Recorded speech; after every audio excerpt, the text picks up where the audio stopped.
शफीउल मुज़निबीन फरमाएंगे आखिर क़यामत में, गुनहगारों न घबराओ, गुनहगारों न घबराओ, शफाअत लेके आया हो, गुनहगारों न घबराओ, शफाअत लेके आया हो। बहुत खूबसूरत मुताला तेजी के साथ निकल गया। तीसरा मुताला आपकी खिदमत में लेकर के आ रहा हूँ। मुझे उम्मीद है कि आपके सुनेंगे कम और सोएंगे ज़्यादा। हाथ उठाइए इंशाल्लाह। समझ में आ रहा, बिल्कुल बाईपास जा रहे हैं, ध्यान दीजिएगा। बहुत खूबसूरत मुताला बड़ी तेजी के साथ निकाल रहा हूँ। 1/3 जलसा निकल गया, आपको भी पता नहीं चला, मुझे भी पता नहीं चला। थोड़ा सा और साथ देंगे तो बिल्कुल हाथी ही मुकम्मल पास हो जाएगा इंशाल्लाह। साथ देंगे, हाथ उठाइए इंशाल्लाह, बिल्कुल साथ देंगे। ध्यान दीजिएगा, तीसरा मुताला लेकर के आ रहा हूँ। हमारे नबी सबसे ज़्यादा अक्लमंद आदमी थे, हमारे नबी से बढ़कर अकल वाला कोई नहीं आया। मैं 4 मिसाल आपके सामने ला रहा हूँ, इसको ध्यान से सुनिएगा। मैं इसलिए सुना रहा हूँ, अगर इस पैगाम को आज सुन लेंगे तो अल्लाह आपकी बस्ती के अंदर जो बीमारी है उसको सब निकाल देगा। ये बरकत के लिए मैं सुना रहा हूँ। नबी की सीरत का जलसा है, आप सुनने के लिए बैठे हैं, आप इसको ध्यान से सुन लीजिए। जो बला आ गई आपकी बस्ती में, जो बीमारी आई है, इस पैगाम की बरकत से वो बला निकल जाएगी। आप यकीन करके देख लीजिएगा, आज के बाद यकीन करके देख लीजिएगा, बहुत ध्यान से सुनिएगा। हमारे नबी सबसे ज़्यादा अक्लमंद आदमी थे। दुश्मन का जासूस पकड़ा गया, उससे पूछा जा रहा है कि दुश्मन तुम्हारी तादाद कितनी है, तो कहता बहुत है। उसको डराया जा रहा है, धमकाया जा रहा है, फिर भी सही नहीं बता रहा। अल्लाह के रसूल ने कहा कि अभी पता चल जाएगा। उसे करीब बुलाया, कहा कि तुम्हारी तादाद कितनी है, कहा बहुत है। कहा बहुत है, ये बताओ कि तुम्हारे यहाँ ऊँट कितना ज़बह होता है। कहा कि एक दिन में 10 ऊँट ज़बह होता। कहा कि 10 ऊँट, बस मालूम हो गया कि वो कितने हैं, 1000, क्योंकि एक ऊँट 100 आदमी के लिए ज़बह होता। अल्लाह के रसूल ने उसके जुमले ही से पकड़ लिया, उसको बताने की भी जरूरत नहीं, नबी सल्लल्लाहु अलैहि वसल्लम को मालूम होगी। दूसरी मिसाल ला रहा हूँ, बहुत ध्यान से सुनिएगा। अभी शराब के हराम होने का हुक्म नहीं आया, अभी शराब के हराम होने का हुक्म नहीं आया। अल्लाह के रसूल ने लोगों से कहा कि देखो, जिसके पास जो शराब है जल्दी से बेच करके फ़ायदा उठा लो, क्योंकि कोई नया हुक्म आने वाला है, बाद में मौका नहीं मिलेगा।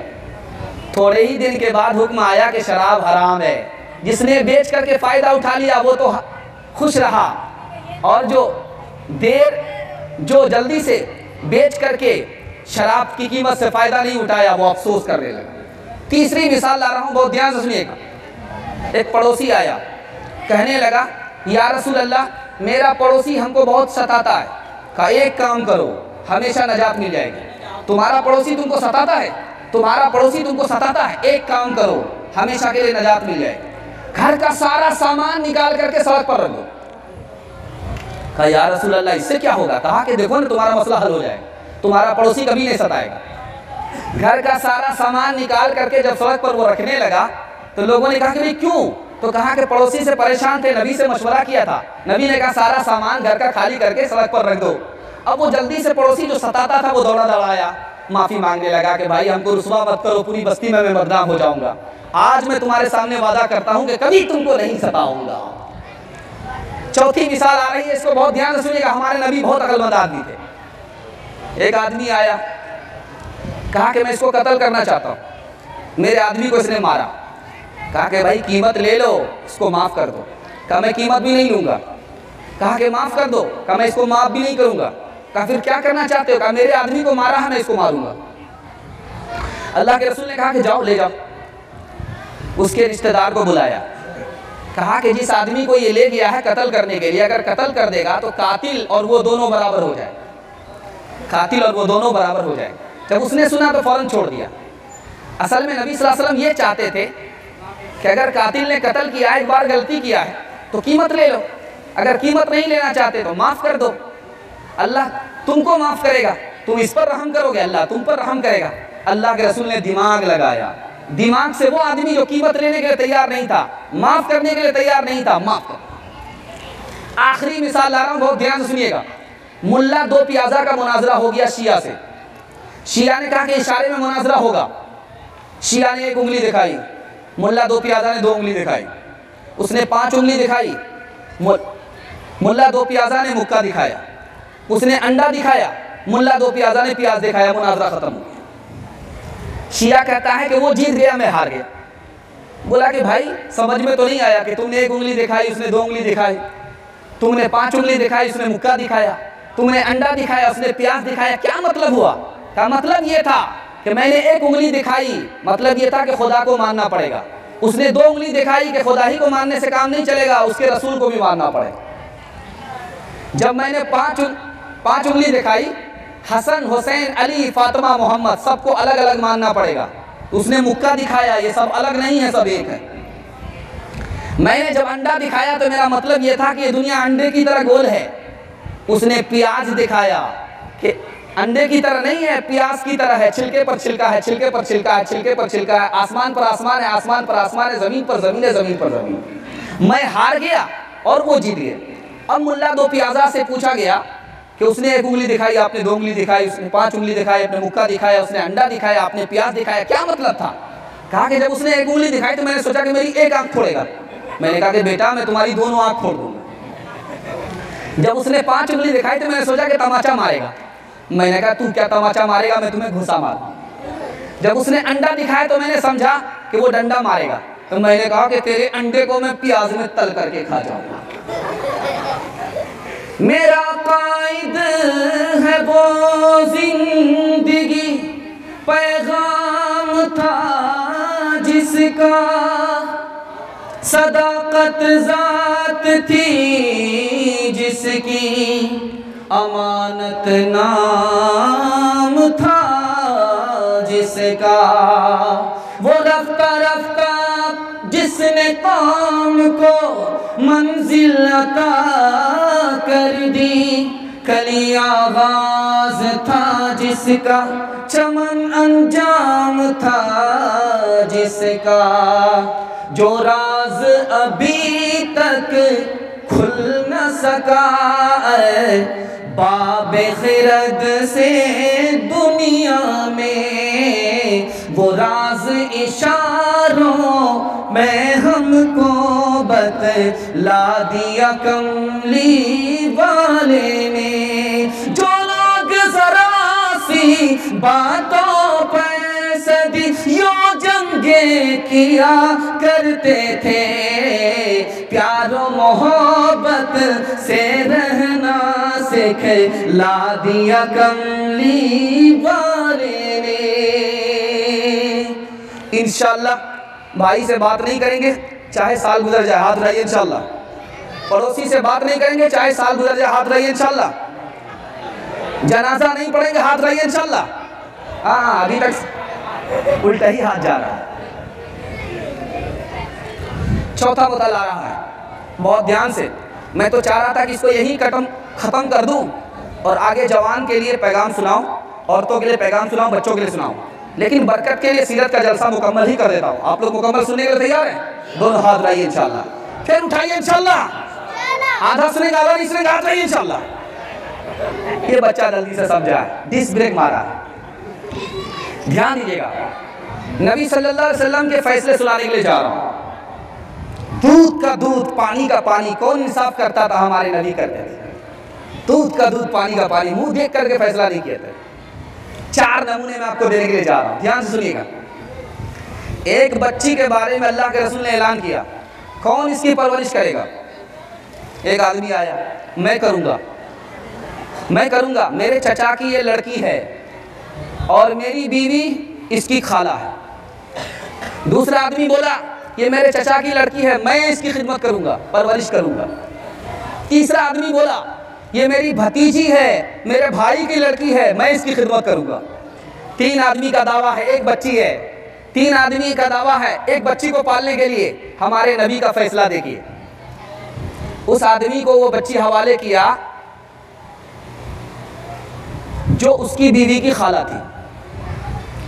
कहा कि खाला जो होती है वो माँ के दर्जे में होती है, खाला जो होती है वो माँ के बराबर होती है। अगर मैं इनको ये बच्ची हवाले करूंगा, उनको ये बच्ची हवाले करूंगा, तो इनको चचा बाप तो मिल जाएगा लेकिन माँ जैसी नहीं मिलेगी। हमारे नबी का फैसला देखिए। एक औरत आई, कहा या रसूल अल्लाह, मेरा शौहर मुझे तलाक दे दिया, मेरे शौहर ने मुझको तलाक दे दिया, और ये जो बच्चा है मेरी पेट में रहा, मेरे सीने से ये दूध पीता है, मेरी गोद में ये सोता है, अब मेरा शौहर कहता है कि मेरा बच्चा मुझे वापस करो। अल्लाह के रसूल ने कहा कि वो शौहर का बच्चा नहीं होगा, वो शौहर का बच्चा नहीं है, शौहर बच्चा नहीं ले सकता। शौहर ने तलाक दे दिया है, बीवी को तलाक दे दिया है, बच्चा है, शौहर कह रहा मेरा बच्चा वापस करो, मैंने तुम्हें तलाक दे दिया है और मेरा बच्चा वापस करो। औरत फरियाद करती है नबी से कि ये बच्चा मेरे पेट में रहा है 9 महीना, मैंने सीने से इसको दूध पिलाया है, मेरी गोद में ये सोया है, मेरी गोद इसका बिस्तर रहा है, या रसूल अल्लाह, ये मुझे तलाक दे करके मेरा बच्चा मुझसे छीनना चाहता है। अल्लाह के रसूल ने कहा कि ये छीन नहीं सकता, बच्चा तेरा ही है जब तक कि तू दूसरी शादी ना कर ले। तीसरी मिसाल आ रहा हूँ, बहुत ध्यान से सुनिएगा। भाई का इंतकाल हो गया है, 300 रुपया छोड़ करके मरा,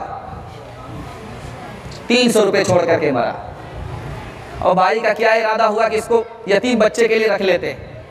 अल्लाह के रसूल ने कहा कि तुम यतीम बच्चे के लिए नहीं रख सकते, पहले भाई का कर्ज चुकाओ, अपने घर में नहीं रख सकते, तुम्हारा भाई कर्ज लेकर के मरा है, अगर सारा पैसा कर्ज में चला जाए तुम्हें कर्ज में देना पड़ेगा।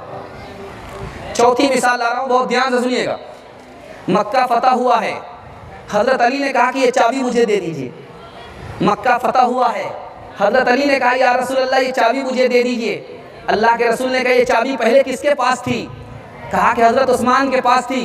कहा कि उस्मान तुम्हारे पास ये चाबी रही है और तुम्हारे पास ये चाबी रही है, तुमने काबे की चाबी अपने पास रखी है, काबे की चाबी तुम्हारे पास रही है, आज बदले का दिन नहीं एहसान का दिन है, मैं अली को ये चाबी नहीं दूंगा, ये चाबी तुम्हारे हवाले करता हूँ। आखिरी मिसाल ला रहा हूँ, इस पर पैगाम को ख़त्म कर रहा हूँ। आपका जब इमाम मगरिब में नमाज पढ़ता है तो आप खामोश रहते हैं कि नहीं रहते? खामोश रहते हैं, ये सुन्नत है।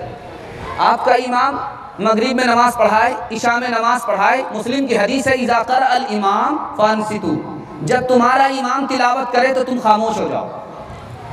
और अगर ज़ुहर में असर में इमाम तिलावत करे तो आप पीछे तिलावत कर सकते, चल जाएगा, लेकिन करना नहीं है, कर लिया तो चल जाएगा, क्योंकि यहाँ पर सुनने सुनाने की बात तो है नहीं।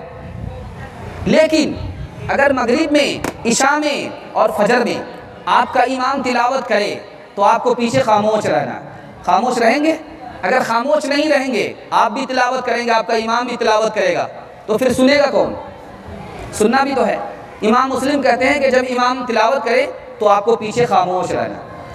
लेकिन कुछ लोग ख्याल रखते हैं कि इमाम भी तिलावत करे, हम भी पीछे तिलावत करें, ऐसा ख्याल रखते हैं। भाई ठीक है, आपको करना है तो कीजिए, जो नहीं करता है तो उसको आप गुमराह मत समझिए।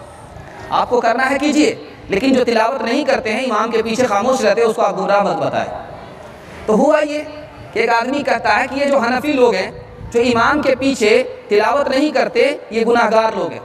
तो पूछा कि अभी कैसे गुनाहगार हुए? कहा कि सूरह फातिहा नहीं पढ़ी, नमाज नहीं हुई, जिसकी नमाज नहीं हुई वो गुनाहगार हुआ। कहा कि भाई जिसने जानबूझ करके नमाज नहीं पढ़ी वो तो काफिर भी हो गया, तो आप गुनहगार कहते हैं, काफिर क्यों नहीं कहते? का इसका मतलब दूसरा है। कहा जब इसका मतलब दूसरा है तो उसका भी मतलब तो दूसरा है। जब इमाम तिलावत करे तो आदमी सुने, जब इमाम खामोश रहे तो तिलावत करे, तो कोई दिक्कत नहीं है, ये मतलब है। ध्यान दीजिएगा, आपको अपने आलिम पर भरोसा करके ही चलना है, इधर उधर कान नहीं रखना। अगर कोई आपको बहस में शर्मिंदा करे तो आप कहिए कि भाई मैं तो अपने आलिम से पूछ करके अमल करता हूँ। आप कहते हैं कि इमाम के पीछे तिलावत कीजिए, हमारे आलिम कहते हैं कि इमाम के पीछे तिलावत मत कीजिए।